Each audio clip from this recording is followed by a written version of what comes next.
So he puts it like this. Legend has it that back in the 90s here in the city of Varginha, let's say, we had an unusual visit, which is the Varginha case. Suddenly, out of nowhere, two creatures appeared that were seen by three girls from the city. He says that two creatures were seen by the three girls from the city. There's a mistake here because actually it was one creature, although we know that several creatures were captured in that region. But the girls saw a creature crouched on the ground. But there could be a mistake here because he knew there wasn't just one creature, so there were more. And then continuing with the text here, he talks about three creatures. He says it like this. Look, after this, there are a series of facts and accounts. But for us who play and love the game of chess, I turned all of that into what could have been the most extraordinary event ever to happen in humanity. So he puts it there. He turned it into the most extraordinary event that should have ever happened in humanity. That is something totally exceptional, right? Then he, from the already known ... I believe then that the one who seems to be the oldest of the three, there, look, when he speaks, the one who seems to be the oldest of the three might have had some kind of problem. In other words, here he is speaking and already admitting that he knew about at least three creatures and that they probably went through the regional hospital. And we know that the area behind the regional hospital was isolated, so the army could go in, and it wasn't just one creature that went in. If he's talking about three, and he's a doctor with an impeccable reputation, and also I believe at least three must have gone through the regional hospital. Just like there were others that went through Humanitas. Some went directly to European Space Agency, and there were some that later went to Juiz de Fora, to HGE, and others that later went to Unicamp, and another that went to IPERO. So he puts it here, look, I believe then that the apparently oldest one, for some reason, he believed that the older creature of the three had some kind of problem, let's say, with its global positioning system, right? When he says this, he's saying that the creature that apparently seemed older to him had some problem, some disorientation. The global positioning system wasn't working properly. It was disoriented there. It was kind of lost. Something was happening with this creature that was the oldest one, right? According to him, right? We don't know what measure he used to decide what was older and what was younger. But then he describes the other creatures, and then we'll have a slightly better understanding. He continues here, which everything indicates, and from the clinical examination, right?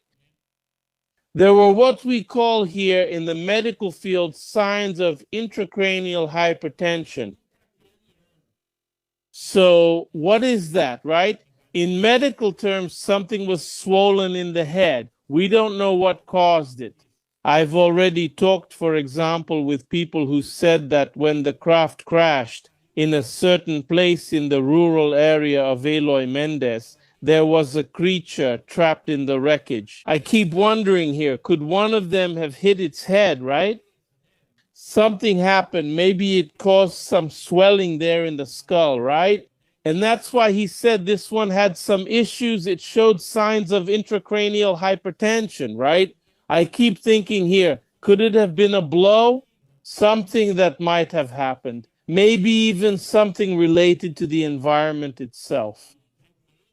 We don't know if inside the ship there's pressure, a controlled environment, and then suddenly when they come to Earth's environment, it's something different. And maybe they could have suffered some kind of reaction.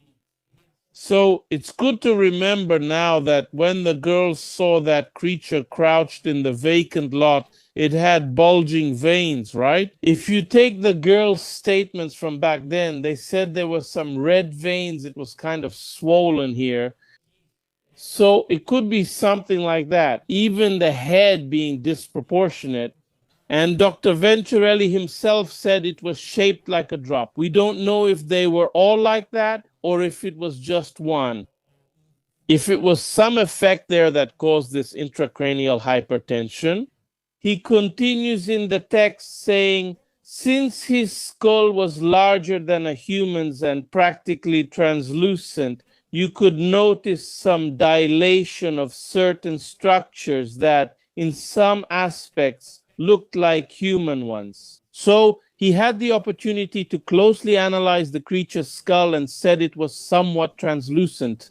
You could see something, right? And that it was similar to a human's, but it wasn't human, right? Because he already made it clear here that it was different. And he continues, the unbelievable thing is that even without speaking with our voices, the conversation, in quotes, was practically logical. He even put it here in quotes, the conversation was practically logical. So here he's talking about something like telepathy, right? That even though nothing was spoken out loud, the conversation they had there, he understood. And the being also understood what he was thinking, what he was saying, what he was thinking about saying and hadn't even said yet. The creature already knew, right? So these non-human beings have this ability to communicate telepathically sometimes. In the text, as it continues, he says, another interesting characteristic was the fact that we humans have what are called lateral ventricles. We have two, which are located one on each side of the brain. In it, that is, in the creature, we notice three, with one larger one between the other two. From this larger ventricle, three types of small canals extended toward the convexity. And they stood out in the frontal region like horns that some have referred to. To me, they looked like sensitive receptors that communicated with his entire central nervous system. He writes central nervous system here. Central nervous system is the central nervous system. So what is he talking about here? The human being has two of these ventricles. They're connected, right? But this being, this creature had three. And if we remember back there, the three little bananas or the three bumps, the three little lumps, maybe that's what he's referring to here. And he says there was a bigger one, and from this bigger one came three, which were interconnected, as if it were some kind of sensitive receptors, right? We start thinking that maybe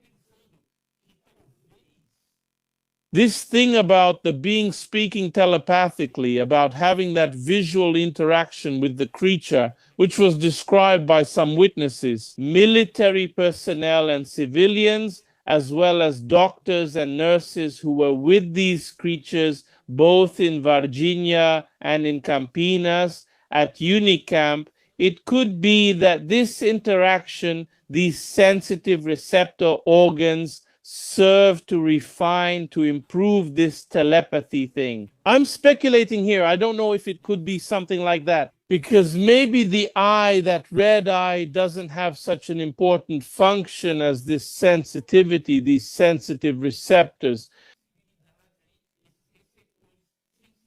If we take, for example, there are some reptiles. I even met with Richard Rasmussen from the House of Animals, and there are biologists there who work with them. There are several animals there, and there are reptiles too. There are lizards, right? So there are some lizards that have these sensors, these sensitive receptors, so they can run, catch prey, and move around. Because, for example, lizards and these reptiles wouldn't need to use their vision since they have a different kind of perception. I'm not sure if that's it or if it could have some other function, right? But I'm just speculating here. Then he goes on here, Dr. Italo Venturelli, in his article saying, I lay all this out so that from now on we can talk about the relationship of this fiction with the game of chess. Since we're in the interior of me-ness, and given the impact such a fact would have, right after we made the correction, the question arose, how do we know if we solved the issue? What is he talking about here? That the creature had a problem. At the beginning of the text, he says it had a problem, and he says they made a correction. In other words, Dr. Italo Venturelli was called precisely because he was a neurosurgeon to try to fix some problem there, the problem with its global positioning system, since it was a bit disoriented there. And then they managed to fix it, but they weren't sure if they had actually fixed it or not. So that's why they get into the chess game issue. Soon we'll understand, because the white pieces on the chessboard that he talks about in this article are the doctors. They're the people from Earth. And the black pieces, of which there are only 3, are the creatures from Varginha, the 3 he mentioned. And he goes on. He keeps talking here. Now he talks about the other 2 creatures. One that had a problem, who seemed to be the oldest, and he writes here, we had the other 2, but one was very young, very small, and the other was quieter and barely moved. As if it wasn't adapted to our dimension. So there was one that stayed quieter there and another that was small. And in the descriptions of Varginha, that's exactly what we have. Creatures about 90 centimeters tall, creatures about 1.65 meters tall. So there are small ones and there are big ones. And with the same physical features, brown with red eyes. So we have these 2 types varying in height. At first, when we were researching back then, we thought this was strange. Wait, but if the person saw it, isn't it the same creature? Why are there different heights? But that happened too. We don't know. It could be some kind of difference, like age, or maybe one is older, the other is younger. Maybe it's the child of those big ones. I don't know. We just don't know. And there were the hairy ones too. And there were creatures that looked like the grays, right? There were those gray ones too, which weren't captured. There were the little brown ones who were unlucky and got captured. And in this case here at the regional hospital, he mentions 3 beings. One that seemed to be older, who was disoriented. The little one who seemed to be younger. And another one who stayed quieter, more to himself. And when he says here that the quiet one wasn't adapted to our dimension, I start thinking about it. If they are beings from other dimensions, even though they have a physical composition, right? Because they were physical. Dr. Italo Venturelli touched the creature. He had to perform the medical and clinical procedures there. So we know that if they were from another dimension, in our dimension, they also have the power to materialize themselves somehow. So could this dimension be ultra-terrestrial? Other dimensions? So there's the question. Why did he bring up this issue of another dimension? It could be a word he found to say that maybe the creature wasn't adapted to our environment here either. Then he continues. Well, so due to the resources we had at the time, we decided to test it. But how do you test something you don't know about? He asks this question, right? Because he had treated it. He didn't know if it had worked or not, and so he wanted to test the creature. And then he put here another question. He wrote, ask it a question. Then he says, ridiculous. Even starting from the point of view that these beings know the human race well, since they've been around here for a long time, we conclude, test him in a very simple way. How about a game of chess then? We know that to play chess, you need to have a good memory, attention, reasoning, and strong nerves. Anyway, with a good test, we could get an idea if we could discharge the one who had the problem, so he could return. And then the question comes up. He brings it up, sir. Every time he puts Señore here, it must be an E for extraterrestrial, or extraterrestrial, I don't know. So the Señore in question didn't know the rules. In other words, that creature there didn't know the rules of chess. Then we took the Señore to our chess club. Then there's already an allegory he makes, saying it has existed since 1948 here in the city, right next to a replica of the spaceship, so that the Señore would feel more at home. A quiet, pleasant place where we could spend a good amount of time alone. I had the privilege of explaining to him in detail what we were doing there. Then he mentions that several colleagues, our fellow chess players, were there to witness this historic event, including my teacher, Gerson Perez, who is the owner of the channel where he published this text, this story, which is a story in quotes. And then he mentions some friends, Carlos Alberto Rezende, Hugo Sérgio Brain, Antonino, Rogério Rita, Marco Salles, Zezo Italinho, Leca, Divi, Gé, Lan, Cabé, André, José Pedacinho do Céu, Ré, Regina, Sil, Miguel, Gil de Cine, My Cousin Tito, César das Combinações, Edson Boaventura, my father and Mr. Italo Venturelli, who taught me how to play, my uncle Angelo, who taught me the check, out in the open with the board being the lid of the kitchen cabinet door, and who once took my beautiful queen. So he wrote some names here. I don't know. Dr. Italo might know. Maybe there's something encrypted here in code. For him to remember, maybe the first letters of some nicknames here are names of people, doctors, nurses, even military personnel who were also connected to this person. We know that even a priest at that time was involved and was called because they thought that creature was a demon. So the priest was called to perform an exorcism there at the hospital. In my own book, in this book, It is of Varginha, putting the puzzle together, I even mentioned the priest, right? And interestingly, the priest, I put him next to Dr. Venturelli, right? There's a photo. Let me just find the photo here. Where is he? Oh, okay. Yeah, he is. It's not, I should have marked it, right, to show you guys, because there are 250 photos in this book, that I wrote, which is volume 1. I found it. And look here. So there's the priest there on the side and Dr. Venturelli, right?